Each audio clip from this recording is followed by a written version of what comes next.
So రెండో అంశం ప్రధానమైంది ఈ డీలిమిటేషన్, నియోజకవర్గాల పెంపు అండ్ ఈ మహిళా బిల్లు. ఈ రెండింటి కూడా లింక్ ఉన్న విషయాలే కదా. ఇప్పుడు ఈ బిల్లు వీగిపోవడానికి కారణం ఎవరు? ప్రధానమంత్రి నిన్న ఒక సందేశం ఇచ్చిండు. Congress, Trinamool Congress, DMK and Samajwadi party 4 పార్టీలే కారణము. వీళ్ళని ఓడించండి, మహిళా లోకంకి నేను క్షమాపణ చెప్తున్నానని ప్రధానమంత్రి ఒక స్టేట్మెంట్ ఇచ్చిండు. ఇప్పుడు వాళ్ళు అంటున్నారు, మేము ఒక గంట సేపు మాకు సమయం ఇస్తే, అమిత్ షా అన్నాడు కదా పార్లమెంట్, గంట సేపు సమయం ఇస్తే మేము ఈ సవరణ చేస్తాము, ఆ 50% అన్న అంశాన్ని కూడా అందులో చేరుస్తాము, వెయిట్ చేయండి అని అన్నా కూడా మీరు వినలేదు. అంటే వీళ్ళకి ఒకటే ఎజెండా ఉంది, బీజేపీ చేసిన దాన్ని ఎత్తగొట్టాలి. ఇప్పుడు భారతీయ జనతా పార్టీ ఎజెండా మహిళా బిల్లు మీద చాలా స్పష్టంగా వాళ్ళ డొల్లతనం అనేది ఎక్స్పోజ్ అయింది. సరే, వారు ఏమైనా చెప్పుకొని, మోడీ గారు ఏం చెప్పుకుంటారు, అమిత్ షా ఏం చెప్పుకుంటారు, అంత పెద్ద కాన్స్టిట్యూషన్ అమెండ్మెంట్ బిల్లు ప్రిపరేషన్ లేకుండా ఎవరికి చెప్పకుండా వాళ్ళ ఇష్టానురాజ్యంగా బుల్డోజ్ చేసి క్లియర్ చేసుకుందామన్న ఒక దుర్మార్గమైన ఆలోచన చేసింది. ముఖ్యంగా డిఎంకే, అక్కడ తమిళనాడు ఎన్నికలు జరుగుతూ ఉన్నాయి, ఇప్పుడు వెస్ట్ బెంగాల్ ఎన్నికలు జరుగుతూ ఉన్నాయి. ఆ ఎన్నికల్లో మేము ఓడిపోతున్నాం కాబట్టి ఎట్టి పరిస్థితుల్లో ఆ రాష్ట్రాల్లో మేము గెలవాలి అన్న ఆలోచనతోటి, ఎట్లా ఉమెన్ ఓటును ఇన్ఫ్లుయెన్స్ చేసుకుందామన్న ఆలోచనతో అప్పటికప్పుడు తీసుకున్న నిర్ణయంగా కనబడతా ఉంది.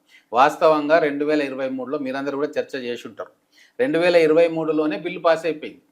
ఇది విమెన్ రిజర్వేషన్ బిల్లు పాస్ అయిపోయింది. దాంట్లో ఆ రోజు కాంగ్రెస్ పార్టీ ఏమన్నది, మీరు 29 సెన్సెస్ వరకు ఎందుకు పోతా ఉన్నారు, 34 దాకా ఎందుకు పోతా ఉన్నారు, ఇప్పుడే పాస్ చేయొచ్చు కదా అంటే, లేదు మనకు రిజర్వేషన్ కావాలి అంటే, సీటు పెరగాలంటే మనకు సెన్సస్ ఎక్సైజ్ జరగాలి, సెన్సస్ ఎక్సైజ్ 26లో మొదలవుతుంది, 27లో అయిపోతుంది, తర్వాత డీలిమిటేషన్ కమిషన్ వస్తుంది, ఆ కమిషన్ రిపోర్టును బట్టి తర్వాత వచ్చే నెక్స్ట్ దానిలో చాలా స్పష్టంగా పకడ్బందీగా చేస్తామని చెప్పి నమ్మబలికింది. ఆ రోజు కాంగ్రెస్ పార్టీ స్టాండు ఇమీడియట్గా పెట్టండి, మీకు అభ్యంతరం ఏముంది, మేము మద్దతు ఇస్తాం కదా అని చెప్పింది.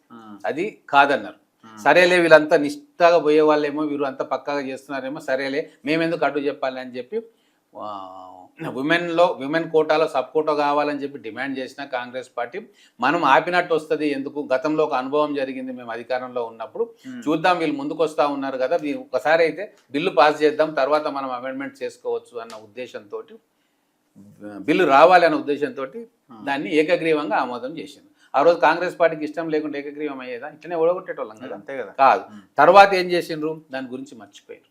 ఎంత విచిత్రమైన విషయం అంటే, 2023లో బిల్లు పార్లమెంట్ పాస్ అయిపోయింది. పాస్ అయిపోయిన తర్వాత రాష్ట్రపతి సంతకం తీసుకున్న తర్వాత నోటిఫై కావాలి. అవును, 2.5 సంవత్సరాలు ఆ పని కూడా వీళ్ళు చేయలే.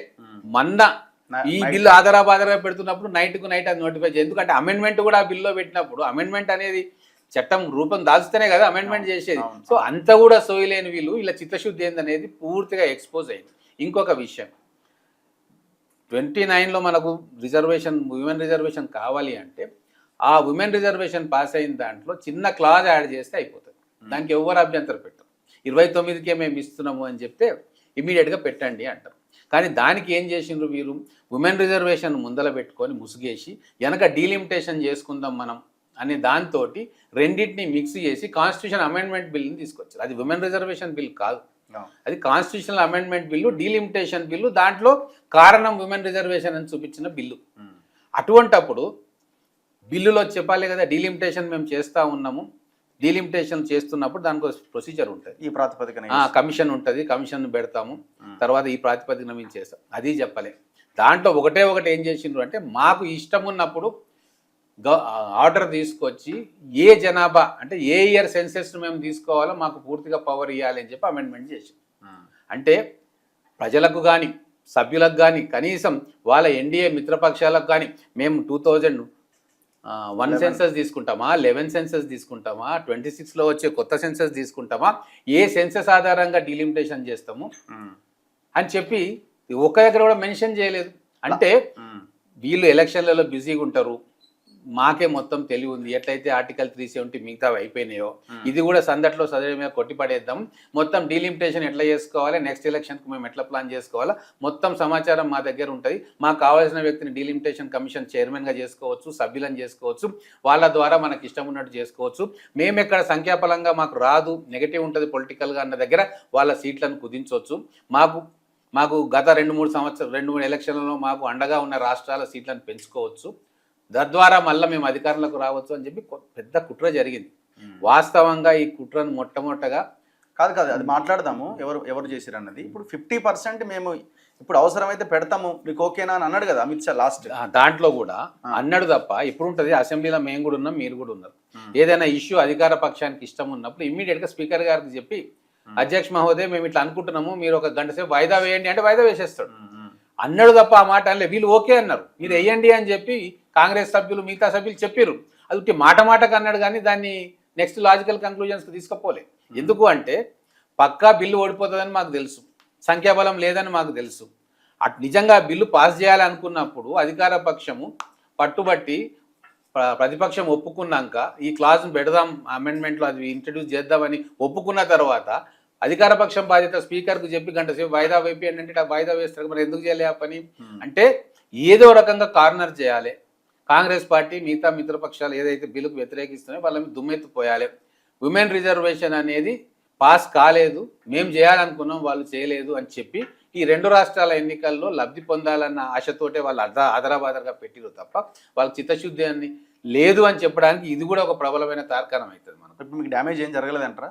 ఒకటండి, ఇప్పుడు రాజకీయాలు ఎట్లుంటాయి, ఒక రోజు తోట ప్రధానమంత్రి సెంటిమెంట్ వ్యవహారం ఇదంతా మీకు డ్యామేజ్ చేయదా? ప్రధానమంత్రి గారు చాలా బ్రహ్మాండంగా డిమానిటైజేషన్ వల్ల ఇట్లయింది ఇంత చేస్తున్నామని చెప్పిండ్రు, ఫార్ములాస్ ఇంత అద్భుతంగా ఉంటాయని చెప్పిండ్రు. ఎవరికి డ్యామేజ్ జరిగింది దాంతో? కాంగ్రెస్ పార్టీకి అయితే 1 రోజు 2 రోజుల హెడ్లైన్కి ఒక ఎలక్షన్ కోసం ఆలోచన చేసి నిర్ణయాలు తీసుకునే రాజకీయ పార్టీలు కావచ్చు, రాజకీయ నాయకులు కావచ్చు కలకాలం ప్రజాక్షేత్రంలో ఉండరు.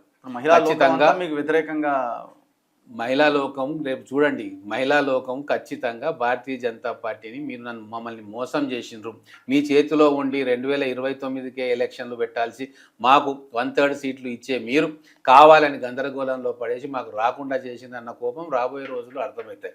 ఇంకొక విషయం, బిల్లు ఫెయిల్ కాగానే ప్రియాంక గాంధీ గారు ఒక మెసేజ్ ఇచ్చింది, మీరు ఇదే 543లో మీరు తీసుకురండి, మేము గంట సేపట్లో మేము ఆమోదం చేస్తాము, దేనికి లింక్ పెట్టకండి. ఉమెన్ రిజర్వేషన్ కావాలని మేము కోరుకుంటున్నాం, మీరు కూడా కావాలని అంటున్నారు. ఇక మీకు ఈ దేనికి డీలిమిటేషన్కి లింక్ పెట్టొద్దు, 29 ఎలక్షన్స్కి లింక్ పెట్టి దేనికి లింక్ పెట్టొద్దు. కానీ నిబంధన ఉంది కదా 2023 సెప్టెంబర్లో వేసిన చట్టంలో డీలిమిటేషన్కి దీనికి లింక్ ఉంది కదా. అదే అమెండ్మెంట్ చేస్తే అయిపోతుంది కదా. ఈ అమెండ్మెంట్ ఏదో దానికి దేనికి లేకుండా ఇమ్మీడియట్గా మేము చేస్తామంటే 2/3 మెజార్టీ వచ్చేస్తుంది కదా. మరి ఎందుకు చేయలేదు అంటే వాళ్లకు కాంగ్రెస్ కాదని చెప్పి బిల్లును పాస్ చేయించుకోవాలి, కాంగ్రెస్ వ్యతిరేకించింది ఉమెన్స్ బిల్ని కాబట్టి మేము చేసినామని చెప్పి అట్లా బెనిఫిట్ పొందాలి. లేదు కాంగ్రెస్ ఒకవేళ బిల్లు ఓడిపోతే 2/3 మెజార్టీ రాకుంటే కాంగ్రెస్ వల్ల ఓడిపోయింది అని చెప్పి మళ్ళా బెనిఫిట్ తీసుకోవాలని చెప్పి ఒక చతుర్ముఖ వ్యూహంతో వచ్చింది తప్ప నిజంగా మహిళలకు మేము 33% రిజర్వేషన్ ఇవ్వాలన్న ఆలోచన హృదయంలోంచి వచ్చి చేసిన పని కాదు. ఇది ఖచ్చితంగా ఇప్పుడు అర్థమవుతా జనాలు యాక్సెప్ట్ చేస్తున్నారు 100%. ఇప్పుడు అబద్ధం ప్రపంచం అంతా ప్రయాణం చేసి వస్తుంది 24 గంటల్లో, అబద్ధం అంతా వచ్చి ప్రయాణం చేసినాక నిజం మెల్లగా నిద్ర లేచి బయటికి పోతుంది. ఇప్పుడు అర్థమవుతుంది అందరికి. ఈరోజు విశ్లేషకులు చెప్తున్నా, మీలాంటి వాళ్ళు చెప్తున్నా దాంట్లో ఉన్న లొసుగులేంది, ఎందుకు ఇట్లా చేసింది. సింపుల్, మనకు అమెండ్మెంట్ కేవలం ఎలక్షన్తో సంబంధం డీలిమిటేషన్ అంటే సెన్సస్తో సంబంధం లేకుండా చేసేదాన్ని సెన్సస్కు డీలిమిటేషన్కు లింకు పెట్టి ఎందుకు గందరగోళంలో చేసింది అనేది చాలా స్పష్టంగా అందరికీ ఇప్పుడు అర్థమవుతా ఉంది. చాలా సింపుల్ ప్రొసీజర్ని కాంప్లికేటెడ్ ప్రొసీజర్గా మార్చి బ్రౌనీ పాయింట్స్ అంటే అవతల పార్టీ చేయట్లేదు మేమే చేస్తున్నాము అనే ఒక పొలిటికల్ అడ్వాంటేజ్ తీసుకుందామన్న దురాలోచనతో చేసింది కాబట్టి ఈరోజు ముఖం చెల్లక వాస్తవంగా అనుకున్నది ఒకటైంది. వాళ్ళ సొంత ఎంపీలు కావచ్చు, ఎన్డీఏ మిత్రపక్షాలు కావచ్చు, మీకు అంటే ఢిల్లీలో ఉన్నాం కదా, మిత్రపక్షాలకు సంబంధించిన కొంతమంది అడుగుతా ఉన్నారు, మీకు 2/3 మెజార్టీ లేనప్పుడు ఎందుకు పెట్టిర్రు, ఇవన్నీ మాకు చెప్పేది ఉండే, మీ దగ్గర ఉందేమో మెజార్టీ అని చెప్పి మేము అనుకున్నాం, మిమ్మల్ని నమ్మి మేము మోసపోయినాం. జేడీయూ జనతాదళ్ యునైటెడ్ ఎంపీలు పార్లమెంట్లో మాట్లాడుకున్నది నేను విన్నా. అరే అన్ని చేసిండ్రేమో సెట్ చేసుకున్నాం, ఏంది చేయలేదు, ఎవరితో మాట్లాడి అట్టేట చేసిర్రు, మా పరువు పోయింది అని చెప్పి వాళ్ళకే ఇదే. చంద్రబాబు నాయుడు గారు కూడా ఇంటర్నల్గా అన్హ్యాపీగా ఉన్నారు. ఇంత దారుణంగా మీరు తీసుకొచ్చి ఆ కాన్స్టిట్యూషన్ అమెండ్మెంట్ బిల్ ఫెయిల్ చేయించి తప్పంతా మా మీదకి దోస్తున్నారు అని చెప్పి వారు కూడా ఇంటర్నల్గా అన్హ్యాపీగా ఉన్నారు. కాబట్టి వారు ఏదో ఎలక్షన్ స్టంట్ కోసం చేసింది కానీ దాని రిపర్కషన్ చాలా ఘోరంగా ఉండబోతుంది. రేవంత్ పాత్ర ఏంటంటారు ఇందులో? రేవంత్ రెడ్డి గారే మొత్తం అని నేను, కానీ ఎప్పుడైతే చెన్నైలో ఒక మీటింగ్ పెట్టిండ్రు, మొత్తం దక్షిణాది రాష్ట్రాల ముఖ్యమైన రాజకీయ నాయకులను పిలిచింది, దేవగౌడ గారు రాలేదు, చంద్రబాబు నాయుడు గారు రాలేదు, కానీ మిగతా వాళ్ళు ఈవెన్ కేటీఆర్ గారు కూడా పోయారు, రేవంత్ రెడ్డి గారు కూడా పోయారు. ఆ రోజు పోయే ముందు డిస్కషన్ జరిగింది, ఇది డీలిమిటేషన్ ఏంది, ఎట్లా ఉంటుంది, మనకి ఎట్లా నష్టం జరుగుతుంది అని చెప్పి నిపుణులతో కూర్చొని మాట్లాడిండు. ఆ రోజు సీనియర్ నాయకులతో కూడా మాట్లాడాడు. మాట్లాడిన తర్వాత ఒక దీనికి ఏమొచ్చిందంటే వారి ఆలోచనలో ఇదంతా చూడడానికి బాగానే ఉంది ప్రపోర్షనేట్ అనేది. అప్పటికి ఇంకా ఎట్లా సీట్లు పెంచుతారు అనేది ఇంకా తెలియలేదు, ఏ ప్రొసీజర్ ప్రకారం వస్తుందని చెప్పి ఎక్కడ తెలియదు. కానీ వాళ్ళు ఇట్లా ప్రపోర్షనేట్గా చేస్తూ ఉన్నారు అన్న ఒక సూచన వచ్చింది. అక్కడక్కడ జరుగుతూ ఉంటే ఈ ప్రపోర్షనేట్గా చేస్తే మంచిదే కదా అని కొంతమంది అన్నారు. కానీ స్పష్టంగా ప్రపోర్షనేట్గా చేస్తే పైకి మంచిగా కనబడుతుంది. కాకపోతే నార్త్ సౌత్ మధ్యలో అయితే బ్యాలెన్స్ ఉంటుందో నెంబర్ ఆఫ్ ఎంపీస్, ఆ వ్యత్యాసం పెరుగుతుంది.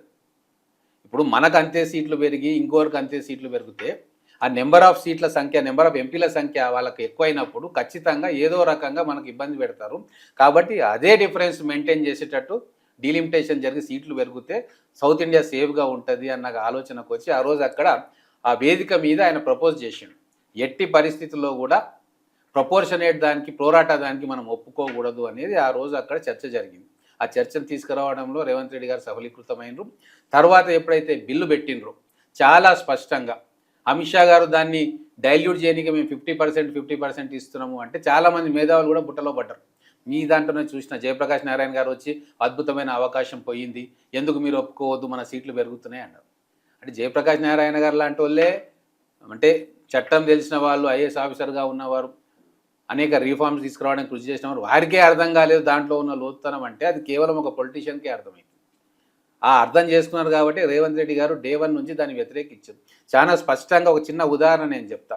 ఈరోజు మీ దగ్గర ఒక 1 కోటి రూపాయలు ఉన్నాయి, నా దగ్గర ఒక 1,00,000 రూపాయలు ఉన్నాయి, 10 లక్షల రూపాయలు ఉన్నాయి. తండ్రి ఆ ఆస్తిని పంచిస్తాడు. ఆయన దానికి ఏమంటాడు, 50% మీ ఇద్దరికి పెంచుతా, 50% పెంచుతా అని అంటాడు. అప్పుడు ఏమవుతుంది, 10 లక్షలు ఉన్నవానికి 15 లక్షలు వస్తాయి, 1 కోటి రూపాయలు ఉన్నవానికి ఎన్ని వస్తాయి, 1,50,00,000 వస్తాయి. ఇప్పుడు 10 లక్షలు ఉన్నవానికి 1 కోటి రూపాయలకు మధ్యలో ఉన్న డిఫరెన్స్ 90 లక్షలు అయితే, ఈ పెంచిన 50% పెంచుతుంటే ఇప్పుడు డిఫరెన్స్ ఎంత అయింది, 1,35,00,000 అవుతుంది. అయితే మీరు అంతరాన్ని పెంచినట్టు అవుతుందా, సమానంగా ఇచ్చినట్టు అవుతుందా? కాబట్టి దీంట్లో చాలా మతలబు ఉన్నదని గ్రహించారు. కాబట్టి ఎట్టి పరిస్థితుల్లో రేవంత్ సరే ఒప్పుకునేది లేదు అన్నది ఒక భాగము. రేవంత్ ఎత్తిన ఆ జిఎస్డిపిలో వాటాలు దాని ప్రకారంగా డిలిమిటేషన్ అన్నది అది ఎట్లా వర్కౌట్ అయ్యేది? ఎగ్జాక్ట్లీ. ఇప్పుడు ఒకటి నేను అందుకే చెప్తా ఉన్నాను, 15th ఫైనాన్స్ కమిషన్ మీకు తెలుసు కదా, ఫైనాన్స్ కమిషన్ ద్వారానే ఏ రాష్ట్రాలకు ఎంత వాటా ఇవ్వాలి, ఆ వాటా ఎట్లా పోవాలి, ఒక మ్యాట్రిక్స్ తయారు చేసుకుంటారు పాపులేషన్ మీద. తర్వాత రకరకాల అంశాలు ఉంటాయి, పోవర్టీ, పాపులేషన్ కంట్రోలు, ఏరియా ఒకటి, ఎంత ఏరియా, అవన్నీ ఉంటాయి. సో 15th ఫైనాన్స్ కమిషన్లో ఆ రోజు సౌత్ రాష్ట్రాలు చాలామంది గగ్గోలు పెట్టినాయి. మీరు ఏదైతే చేస్తూ ఉన్నారో ఆ డివాల్వ్మెంట్ ఆఫ్ ఫండ్స్ ఏదైతే ఇస్తూ ఉన్నారో దాంట్లో సౌత్కు అన్యాయం జరుగుతూ ఉంది, నార్త్కు డబ్బులన్నీ కూడా నార్త్ స్టేట్స్కు ఎక్కడైతే పాపులేషన్ విపరీతంగా పెరిగిందో వాళ్ళకు బెనిఫిట్ అయ్యేటట్టుగా ఉన్నాయి అని చెప్పి ఆ రోజు లొల్లి పెడితే, గట్టిగా కొట్లాడితే 16th ఫైనాన్స్ కమిషన్ వచ్చేటప్పుడు ఆ పారామీటర్స్ మార్చి ఏం చేసిందంటే జీడిపి గ్రోత్ అనేది 10% ఇవ్వాలి అని చెప్పి పెట్టారు. ఓకే, అంటే మనం 31% కంట్రిబ్యూట్ చేస్తూ ఉన్నాం సౌత్ స్టేట్స్, మనం 31% కంట్రిబ్యూట్ చేస్తూ ఉంటే నార్త్ స్టేట్స్ ఎంత చేస్తున్నాయి, 17% చేస్తున్నాయి. ఓకే, నార్త్ స్టేట్స్ అంటే 6 హిందీ రాష్ట్రాలు, ఉత్తరప్రదేశ్, బీహార్ అంటే బీహార్, జార్ఖండ్, మధ్యప్రదేశ్, ఛత్తీస్గఢ్, రాజస్థాన్, ఇవే కదా నార్థన్ స్టేట్స్, హిందీ భాష రాష్ట్రాలు. ఇవి కేవలము వాళ్ళు ఇచ్చే కంట్రిబ్యూషన్ దేశానికి 17%. అదే మళ్ళా సౌత్ స్టేట్స్, ఈ 5 స్టేట్స్ ఇచ్చేది 31%. అంటే జీడిపికి, అంటే నేషనల్ గ్రాస్ డొమెస్టిక్ ప్రోడక్ట్ 31% మన నుంచి వస్తాం, వాళ్ళ నుంచి 17% వస్తుంది. కానీ డబ్బులు ఇచ్చే క్రమంలో ఎట్లుంది, మనకు కేవలం 16% వస్తుంది, 31% మనం కేంద్రానికి ఇస్తే 16% రిటర్న్ వస్తుంది, 17% ఇచ్చేటోళ్లకు 46% వస్తుంది. అంటే ప్రతి రూపాయికి, కేంద్రానికి పోయే ప్రతి రూపాయికి ఉత్తరప్రదేశ్ ఏమో 3 రూపాయలు పోతూ ఉన్నాయి, బీహార్కి ఏమో 14 రూపాయలు పోతూ ఉన్నాయి, రాజస్థాన్కు 2 రూపాయలు పోతూ ఉన్నాయి, మధ్యప్రదేశ్కు 3 రూపాయలు 75 పైసలు పోతూ ఉన్నాయి, ఛత్తీస్గఢ్కు 3 రూపాయలు 20 పైసలు పోతూ ఉన్నాయి, జార్ఖండ్కి 3 రూపాయలు 10 పైసలు, మన వరకు వస్తే 30 పైసలు 40 పైసలు, మ్యాక్సిమం 50 పైసలు. అంటే ఇంత అన్యాయం జరుగుతూ ఉంది. మనం ఏదో ఒక ప్రపోజల్ పైకి తీసుకోకుంటే ఆ జీడిపి కావాలన్నప్పుడే ఎద్దేవా చేసారు అందరూ. నా పాయింట్ ఏంటంటే చెప్తున్నా, మనం జీడిపి అనే ఇష్యూని మనము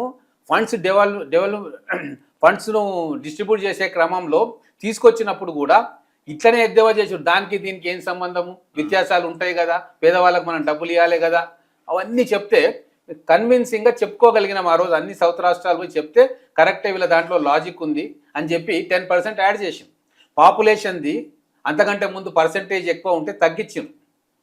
సో మనం చెప్తే తప్ప ఇట్లా మాకు అన్యాయం జరుగుతూ ఉంది అని చెప్పి వాళ్ళకి చూపించి ఒప్పించే ప్రయత్నం చేసుకోకుండా ఇక మీరు ఏది చెప్తే అదే కరెక్ట్ అని సంకల్పం గుద్దుకుంటే మాకు నష్టమే జరుగుతుంది.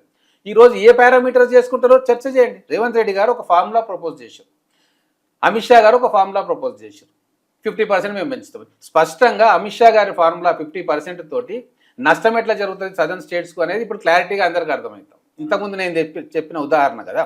అందుకు మనకున్న